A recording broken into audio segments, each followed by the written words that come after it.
Hey, this is Kevin Conroy, the voice of Batman. You're listening to Comics Online.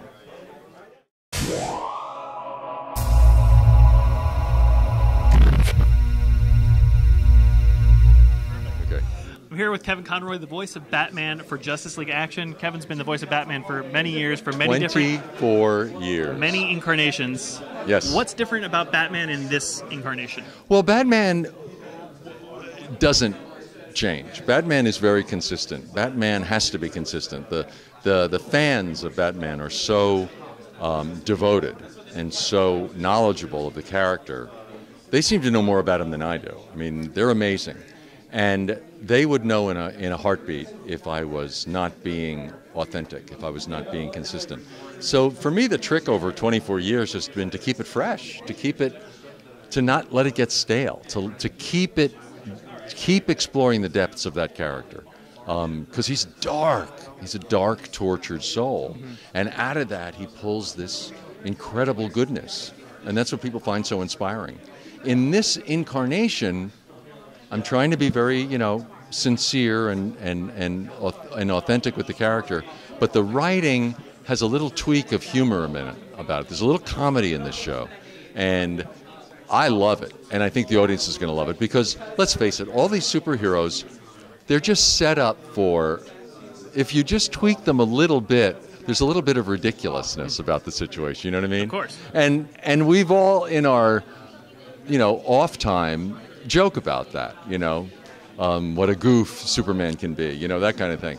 And in this, they actually write that in periodically. There'll be periodically a little, kind of a jib or jive at someone. And I think it's fun. I think the audience is going to really like it. We screened it for a crowd today, and they loved it.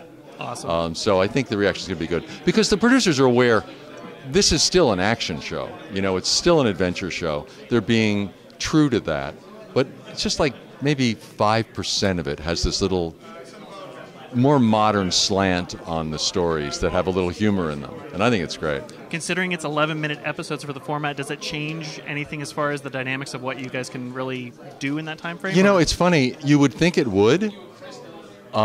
We certainly record them a lot faster because there's just not as much material, but when you actually sit through and watch the episode, you feel like you've watched a full half-hour show because what they've cut out, they haven't cut out any, stories have beginning, middles, and ends. They haven't cut out any of the middles and the ends. What they've cut out is the expository openings. So when the stories begin, you're in the midst of action. Okay. And then you kind of catch up quickly as to what's going on. So there isn't the first 10 minutes of setting up the drama, you know what I mean? Of course. But they haven't cut up. I just sat through one of the episodes the audience did. It felt like a half-an-hour episode. It's fascinating. Great. If you just cut out that first 10 minutes, you realize it doesn't hurt the story at all. As long as the story doesn't suffer and the characters don't suffer, exactly. That's important. Well, earthly language into thrust. As you kneel before Isaiah, legend is elders turn to dust. Podcasting from the future like your time was dead and gone. And we rock the best site like comicsonline.com.